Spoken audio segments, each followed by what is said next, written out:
Bonjour à tous, on se retrouve pour un petit vlog impromptu, c'était pas prévu du tout. Là on est samedi, je vais faire de l'entretien de balcon, je viens de vous en parler en story sur Instagram. Vous verrez le vlog dans quelques jours je pense.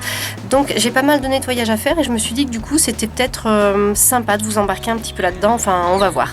De toute manière je ferai le montage, je pense que je publierai le vlog, en tout cas si vous voyez ces images c'est que c'est fait, c'est que c'est publié.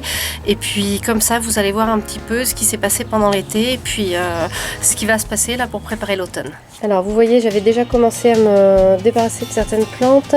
Là j'ai des radis, les fraisiers. Alors là il y aurait besoin de faire un petit arrosage. Pourtant il y avait une bonne pluie hier, mais voilà. J'ai un problème, on en a parlé en story avec ma jardinière de choux calés et de salade, de laitue à couper. J'ai eu une attaque de pucerons que j'ai réglée avec une décoction à l'ail. Ça a bien fonctionné d'ailleurs. Mais ça s'était étendu aussi sur mon oseille. Et le problème c'est que les salades sont fichues, hein, ça c'est sûr, et les choux calés, mais dans quel état ils sont. Et comme l'automne arrive, je pense qu'il serait peut-être plus judicieux de passer à autre chose, tout simplement. D'ailleurs, en plus je vois qu'il y a des petits bouts là sur les... Donc je fasse attention à mes fraisiers là, hein, parce que ça saute. Voilà, donc j'ai envie d'enlever ça, j'ai envie de... Ah regardez, j'ai le chrysanthème là, qui commence à faire des boutons. Et en fait, j'avais envie de voir un peu pour le déclencher. Et je lui ai mis une petite dosette Algo Flash, mine de rien, mine de crayon, après un arrosage. Et en fait, je vois des boutons floraux, donc... et toi aussi, pas. Peut-être que celui-ci aussi, non pas encore, c'est un peu tôt peut-être. Mais du coup, j'ai l'impression que ça a bien aidé, donc ça peut être pas mal là pour donner le petit coup de pouce. Vous savez, les chrysanthèmes, ça fleurit en automne, donc là, je suis contente. Là, j'ai un peu de taille à faire aussi. Bref, on va attaquer ça. Un petit conseil quand vous faites du nettoyage de balcon comme ça, choisissez des sacs poubelles qui sont bien épais. Si vous voulez faire moins cher et prendre des sacs qui sont fins, vous allez forcément avoir des sacs qui sont percés, puisqu'il y a toujours des branches, même si elles ne sont pas très dures, elles percent les sacs. Donc ne lésinez pas sur la qualité des sacs. Je vais récupérer mes étiquettes quand même.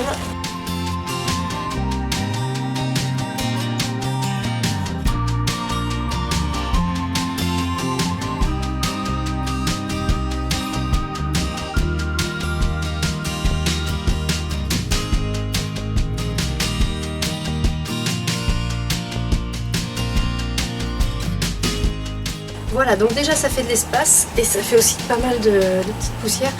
Je vais nettoyer les jardinières. Donc ça y est, j'ai nettoyé mes pots, c'est pas ce que je préfère, la corvée de nettoyage, mais c'est indispensable.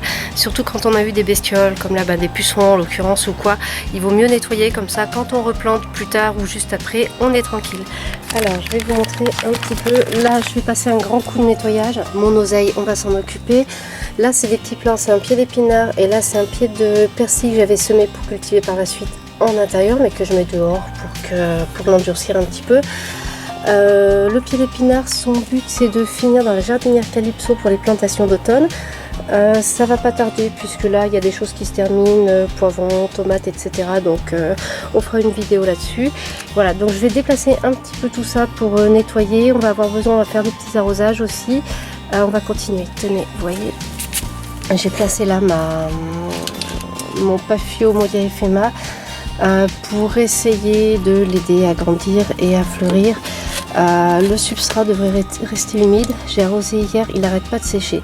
Je me demande, alors je sais que cette plante là n'aime pas trop les rempotages on va dire, mais je me demande si un nouveau substrat que j'ai testé récemment et que je vais vous montrer bientôt en vidéo, ou vous avez déjà vu en vidéo, ne serait pas plus adapté. Donc du coup j'hésite grandement parce que là il y avait une nouvelle pousse, elle fait plus grand chose et voilà. Bon, déjà je le mets dehors et on verra ça plus tard. Voilà, donc exit les salades et les choux calés qui sont abîmés. J'ai mis mes petits semis de salade en ruban qui sont en train de bien pousser.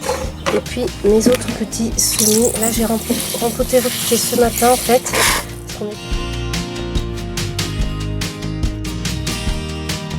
Voilà, alors au niveau des laitues, comme pour l'instant elles sont toutes petites, elles n'ont pas beaucoup de racines, je ne détrempe pas tout le substrat. Je m'assure surtout d'arroser au pied des petites pousses et la pluie se charge du reste en fait quand il pleut. Voilà, tout simplement, c'est pas la peine d'en mettre trop, sinon ça va pas être top. Voilà. Voilà, on va continuer. Alors là, il y a mon mule en béca qui a besoin d'une petite taille. Il a pris un petit coup de chaud, je crois, à un moment donné.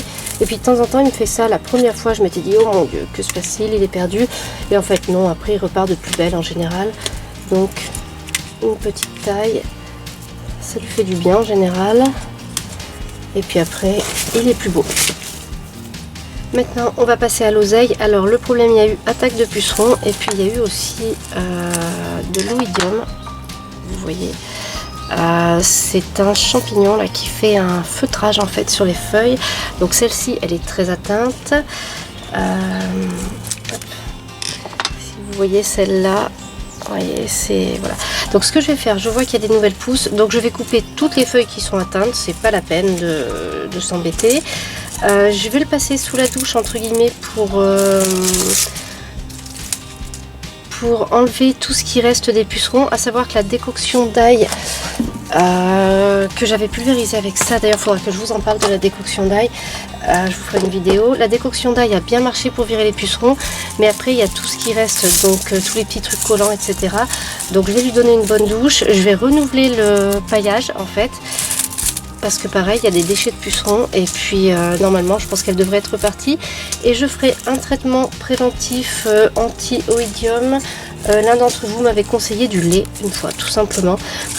J'essaierai, je sais plus s'il faut que le lait soit écrémé ou pas écrémé du tout, entier c'est-à-dire, je me rappelle plus du tout, donc ça je regarderai. Oh là, en plus elle aurait bien besoin il y a du monde dans le paillage, elle aurait bien besoin d'un bon arrosage en plus, donc la plante est douchée et je vais remettre du paillage de coque de cacao. D'ailleurs, vous savez ce que je fais moi pour avoir toujours du paillage sous la main? J'en mets dans des petits pots que je mets dans un placard. Ça m'évite de descendre à la cave dès que je dois remplacer le paillage, puisqu'en général on n'a pas envie, on a la flemme de descendre. Voilà, allez c'est parti. Mais je vais regarder, là mon oseille, il faudra peut-être que je la rempote parce que il y a pas mal de bestioles et je suis pas sûre que ce soit le top du top, donc bon, on va voir. Alors il y a un autre truc que je voulais vous montrer dans ce vlog, c'est pour protéger mes petits semis, parce que là en ce moment les journées sont très chaudes, ça sent l'été hein, alors que l'automne arrive à grands pas. Pour protéger donc mes semis la nuit, parce que les nuits sont vraiment fraîches, j'utilise ça. Alors ça c'est la petite cloche, une petite cloche Hello en fait qui va, j'ai le petit truc à mettre en dessous pour faire directement des semis en terrine, mais là je me sers juste de la cloche. Et là sinon, vous voyez, c'est ça les petits socles, c'est des petites, des mini serres que j'avais acheté chez Ikea, d'ailleurs ça c'en est une aussi. J'avais acheté ça, alors je sais pas si ça existe encore, je l'avais pris il y a 2 ans, et pour les semis c'est pas mal, ça permet de protéger le jour ou la nuit, hein, comme on veut d'ailleurs. Ça permet, alors là avec le pot dans lequel j'ai rempoté ce matin, ça va pas passer. C'est bête parce que c'est à pas grand chose, hein. Mais bon tant pis.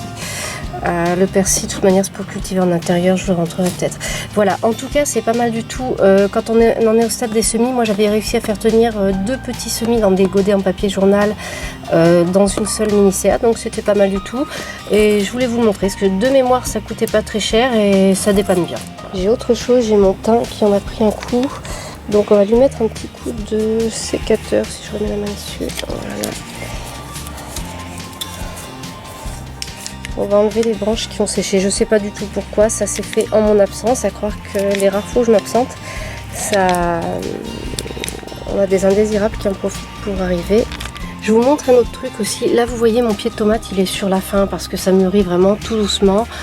J'en ai récolté une dizaine hier, mais je sais pas si ça va continuer de le faire. Quand vous avez une tomate, si vous arrêtez avec votre pied de tomate, que vous en avez qui ne sont pas assez mûrs, même comme ça ça peut mûrir. On va le faire d'ailleurs. Montrer. Voilà, on les place au soleil à un endroit sec, c'est pour ça que moi je mets une petite coupelle ici, et en fait les tomates finissent de mûrir. Alors il faut bien garder le pédoncule parce que sinon la tomate a tendance à s'abîmer, mais là comme ça, bien placée au soleil, elle finit de mûrir. Donc si vous voulez jeter votre pied de tomate ou de tomate cerise mais que dessus il y a encore des fruits que vous n'avez pas pu récolter, qui ne sont pas tout à fait mûrs, faites ça, détachez-les, mettez-les au soleil, placez-les bien au soleil et normalement ils devraient mûrir tout seuls. Cette vidéo est maintenant terminée, j'espère qu'elle vous a plu. Si vous avez des remarques, des questions, n'hésitez pas à les poster en commentaire. Merci et à bientôt pour une nouvelle vidéo.